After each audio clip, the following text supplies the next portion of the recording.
Welcome to Atlas Podcast. On this week's episode, we're continuing our series on brain function and rationality. This is part 2.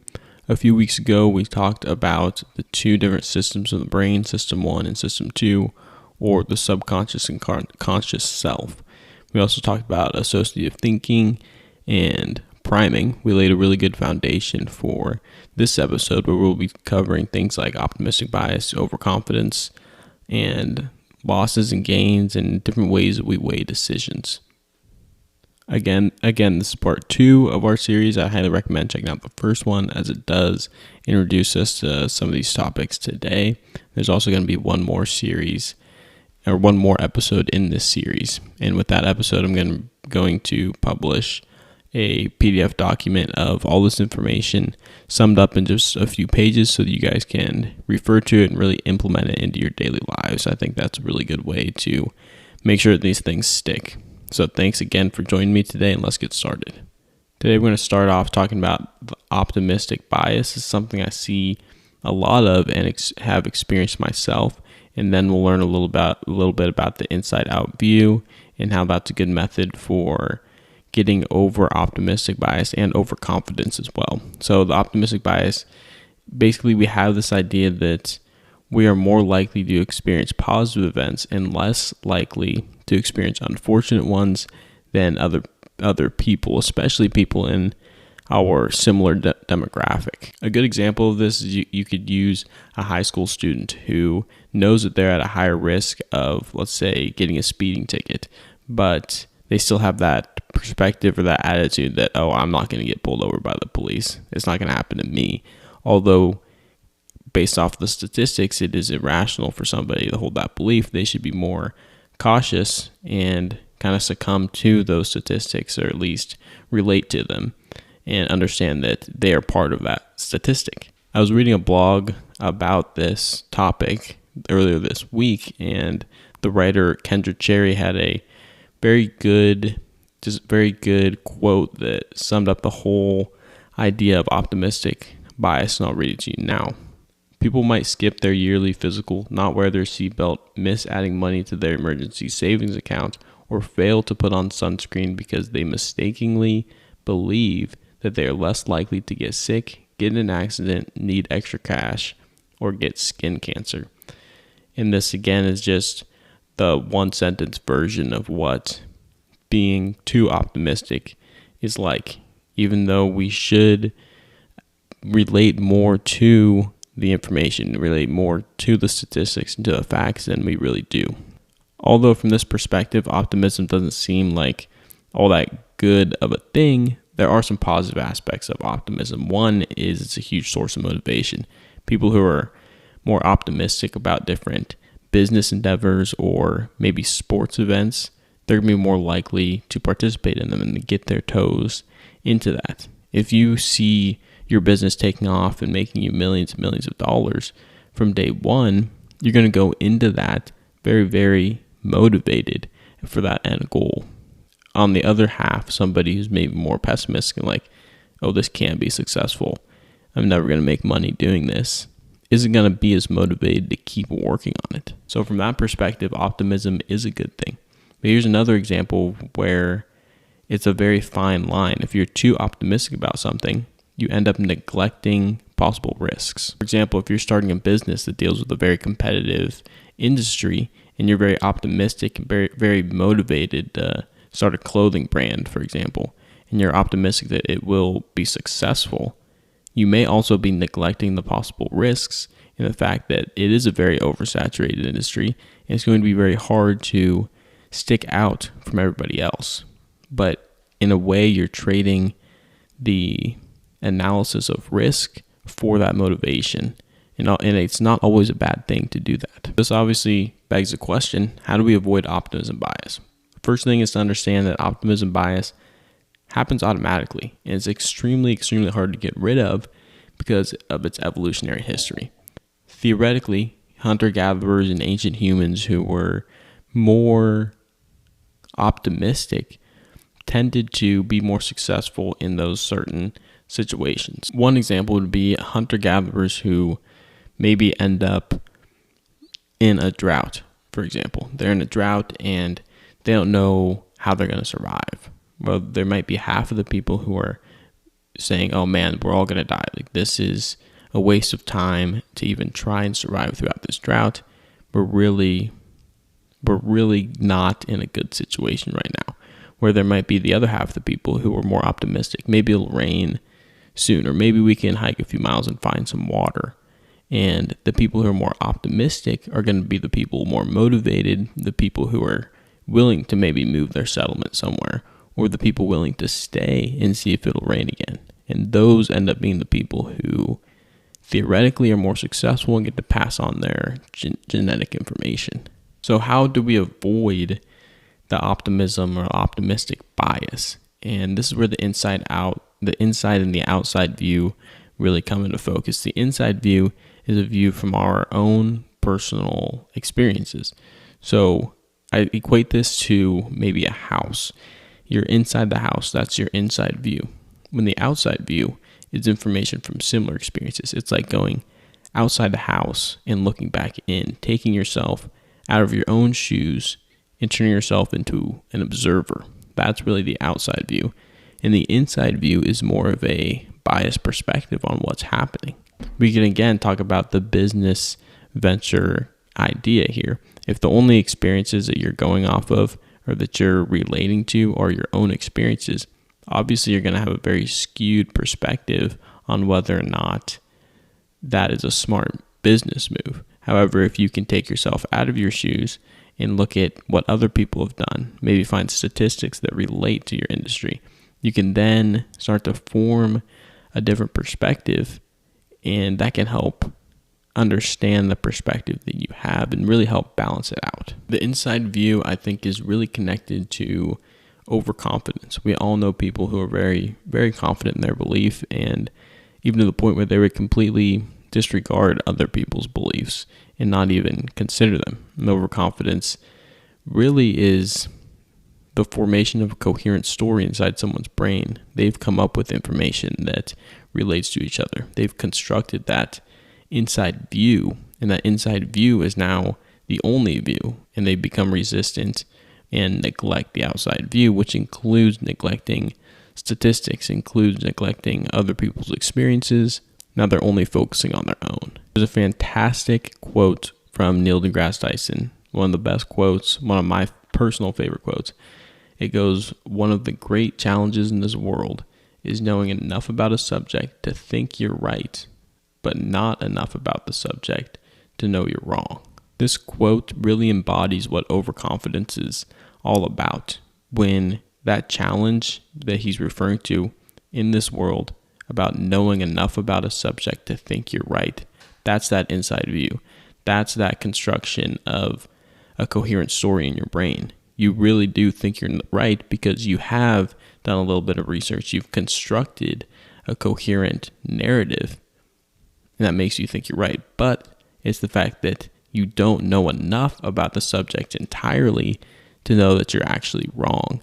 And that could possibly be that outside view. It took me a while to really understand this quote, so I'm going to read it again so you guys can have another go at it and maybe commit it to memory. It goes, "One of the greatest challenges in this world is knowing enough about a subject to think you're right, but not enough about the subject to know you're wrong." We can learn a lot from this, and it's the fact that be humble. You might not know enough to really know that you're wrong. And I think that that's something, at least for me, that's really helped me have a lot of humility in my own beliefs, is that, maybe I'm just right around the corner from learning a little bit more information and being like, wow, I was completely wrong about this. And that's something that's just always in the back of my mind and helps keep me straight. An example I want to bring up of overconfidence could really strike home a little bit, and it's kind of scary to think about it. So in one sentence, the idea of the experiments that were conducted was that clinicians who were completely certain of the diagnosis were wrong 40% of the time. And completely certain was the most confident answer that you could put for these different surveys. And it showed that contrary to what you would initially believe, is that the clinicians that were most confident about their diagnosis were the ones that were most likely to be wrong. And this just illustrates that confidence doesn't correlate with truth or validity. Confidence and validity aren't synonymous. They're not the same thing. You can have one without the other. In fact, this suggests that overconfidence is not just uncorrelated with validity, but it's actually negatively correlated with validity. In that the more confident you are, the higher chance you are, or the higher chance you have of being incorrect. So how do we avoid this? How do we avoid overconfidence? Well, the first thing is to educate yourself on it, which you've done in this episode, is to learn about it. Learn that it is a thing that happens.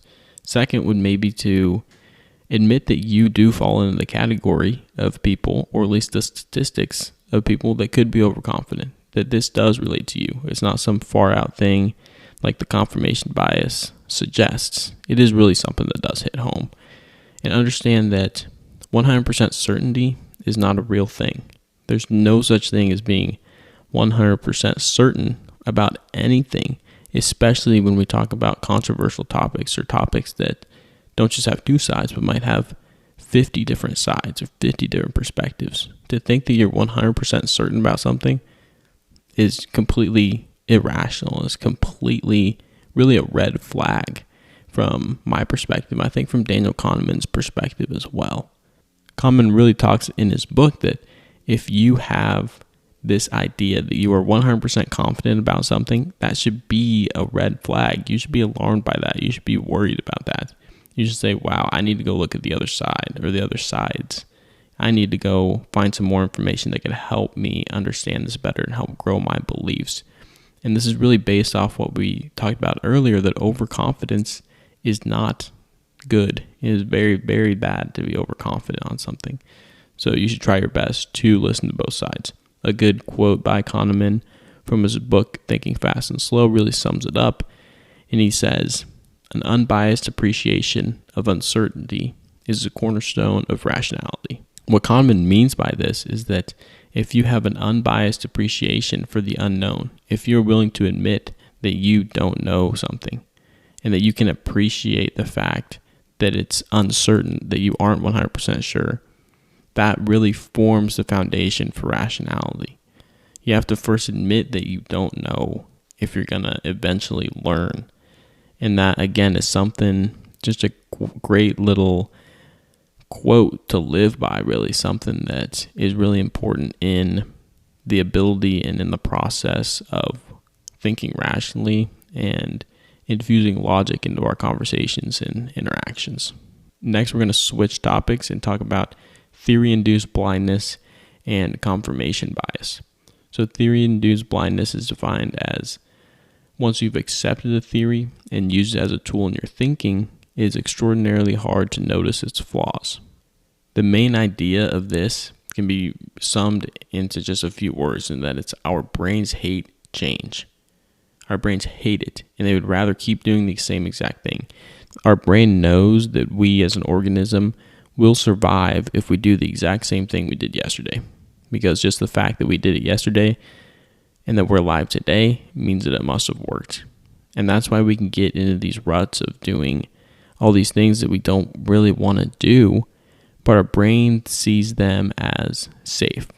So in that sense, if we look to tomorrow and we're like, hey, I want to do something different tomorrow. I want to wake up early and go to the gym at 8 o'clock and start this routine.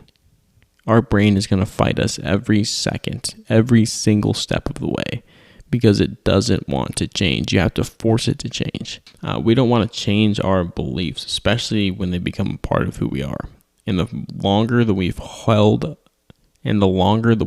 belief, the harder it's going to be to replace that belief with one that is more correct. And it's because really, if there's a graph for theory-induced blindness, you would get more and more blind the further along you got on that belief. So if you're just hearing about a theory and you hear some information about it and it's very one-sided, and then you hear the other side, just the fact that you're new to both sides, you can kind of save yourself in that situation and discover and determine what's more rational, what side of the equation is more logical. But if you've only heard one side for your entire life, for 30, 40 years, you've just been stuck on one perspective, it's going to be immensely more difficult for you to switch, for you to see the other side, and you'll be more likely and more willing to reject very convincing evidence from the other side, or at least solid arguments. This should be very, very worrisome, and we should do our best to avoid theory-induced blindness. This is something that, at least from my experience, plagues a lot of people. We all know somebody, or maybe even ourselves. I'm sure that each of us has something that we are blind to. We are going right into theory-induced blindness and just running with it. And unfortunately, in a lot of situations, it's unavoidable. And I think that one of the best ways to get rid of it, again, with a lot of these things, is listening to the other side and educating yourself on it. Learn what it means, and learn that you are a part of it. It could very well be happening to you. I think that's a very good first step for reversing its effects.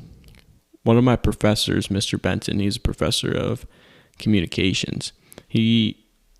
Probably the most important, most memorable thing he taught us in class was that no matter what change you're making, your brain will fight it every step of the way. And it goes off of exactly what I was saying before. Your brain is comfortable doing what it did yesterday, the day before. Your brain is comfortable having a regular day, a normal day. Your brain is comfortable with that. And when you try to change it, it's going to fight you because it doesn't want to change. It knows it will survive. It doesn't want to die. And again, you can even relate it back to a previous podcast episode about the denial of death, and that our brain is so afraid of it, even at a subconscious level, that it will fight anything that can bring it closer to that. And a lot of times, those are good things. Sometimes those are just different things. And it's important to have an open mind going into novel experiences. Next is another theory that relates quite a bit to theory-induced blindness, and that's confirmation bias. This definition that I will read to you comes from The Skeptic's Guide to the Universe by Steve Novella, and the definition is confirmation bias is the tendency to accept and remember information that appears to support an existing belief, and to ignore, explain away, or forget information that seems to contradict an existing belief. I really like this definition. I picked it out specifically because it shows that it's really a double-edged sword. Not only are you resisting information that it might show up in opposition to your belief, but you're picking out information that also supports your belief.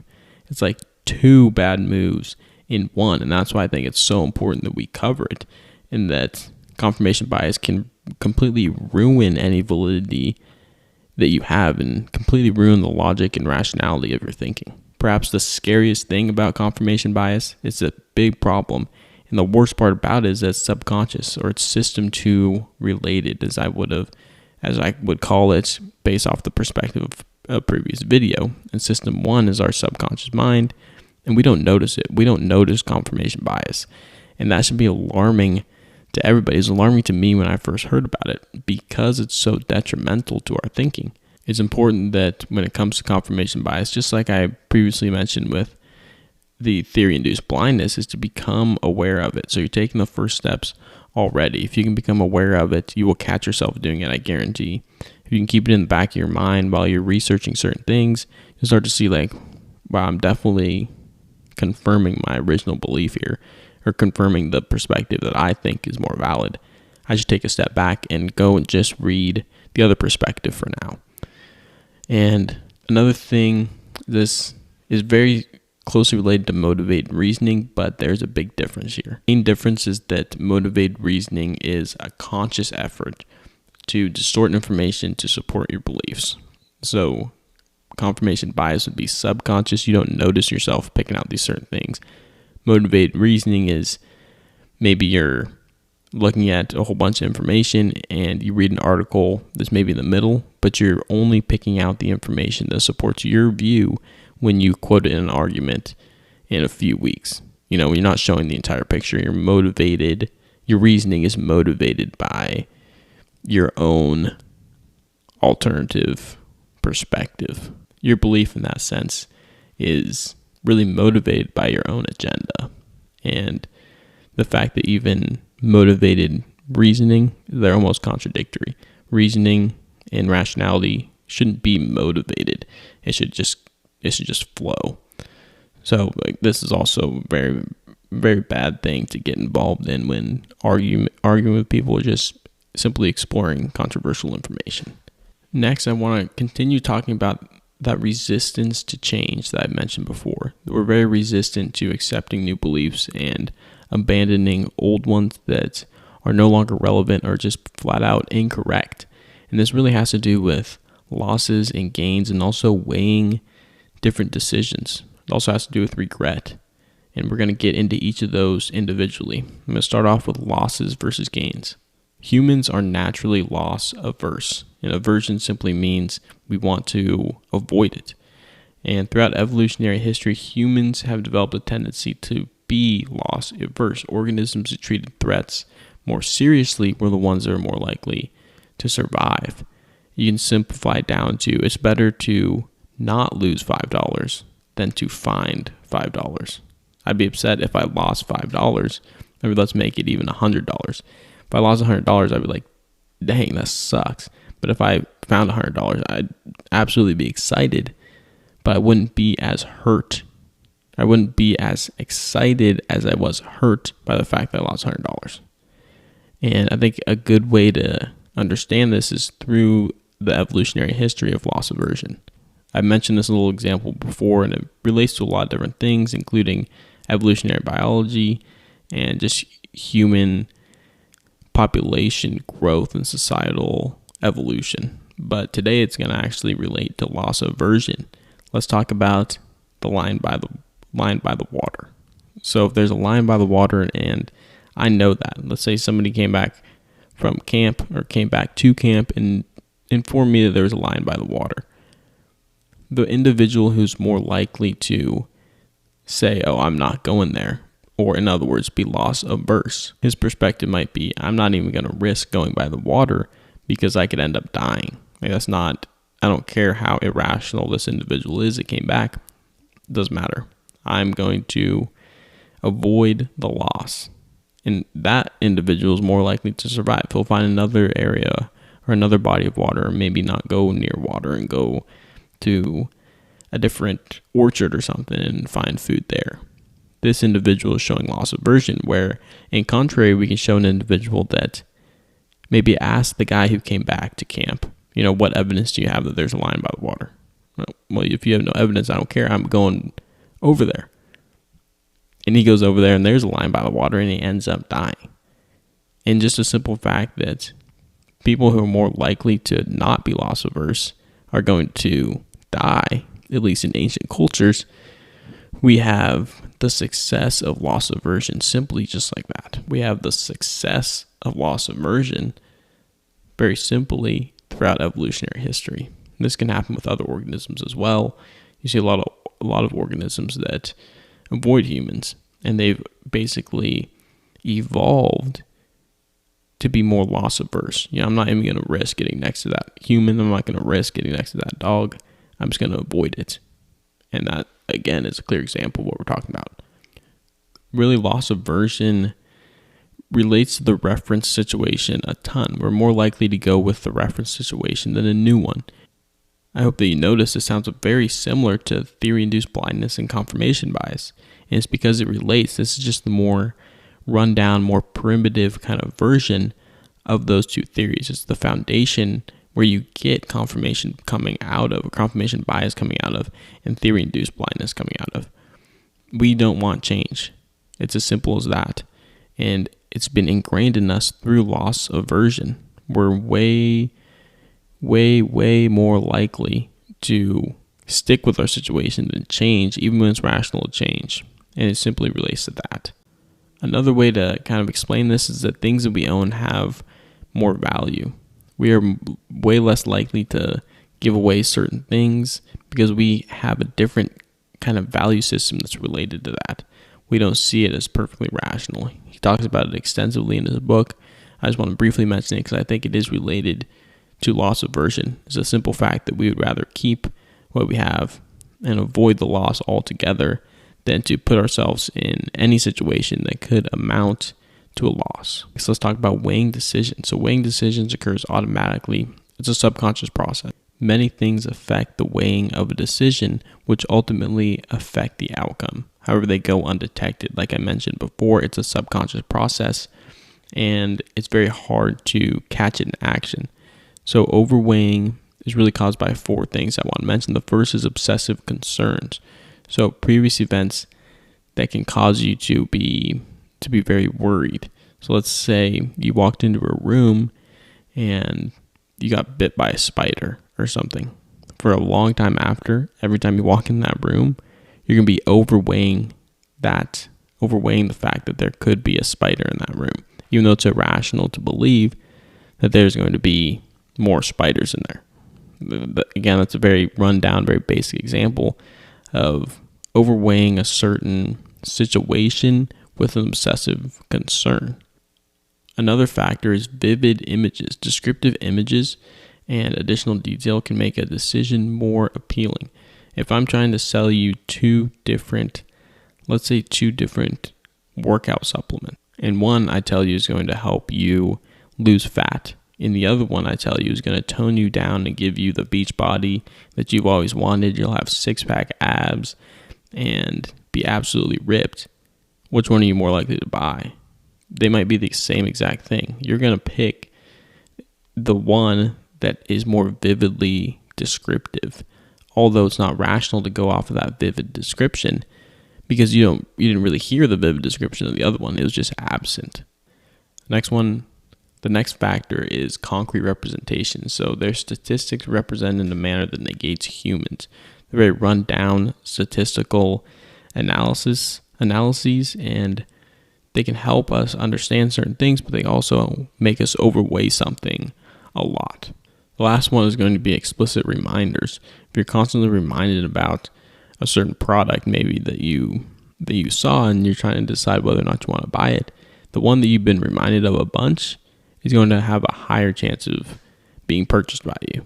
Just the simple fact that it's in the forefront of your brain. To wrap up this episode, I want to talk about regret. I think it really relates to a lot of the things we've discussed today, and why I'm focusing on it so much, or at least giving it its own little section, is the fact that you can feel regret when you're changing your belief, when you're switching to a different perspective. You can feel that emotion of regret.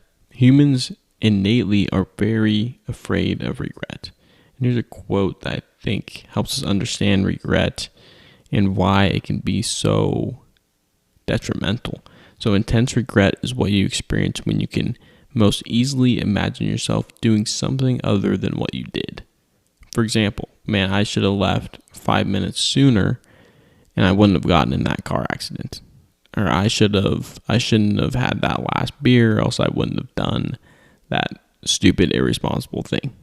Simply the fact that you could have easily changed your mind and decided not to really fuels the flame of regret. This is really bad because we have a stronger emotional reaction to events that are a result of our own action rather than our inaction. We have this equation we can almost make that action plus maybe controversy equals regret. And the fact that you chose which side to take, or you chose the next side to take, or you flipped your perspective on something, immediately is going to induce regret. Daniel Kahneman talks a lot about this, and the conclusion he comes to is that you should never put too much weight on regret when trying to make a decision. It's not rational. It has no rational implications on the outcome of your decision. So if you're sitting there trying to decide what to do, and you have two options, you're like, wow, I'm really going to regret it if I do this one. Or if I'm really going to regret it if I decide that this one is better. The first thing you should do is disregard the regret. And for me, at least, it sounded kind of difficult and kind of counterintuitive, perhaps, and hard to completely wrap my head around it. But I think it does really make sense. And Daniel Kahneman uses a few illustrations in his book that explain why we shouldn't put too much weight on regret, and it's just inherently irrational. The biggest thing is that it comes after the fact.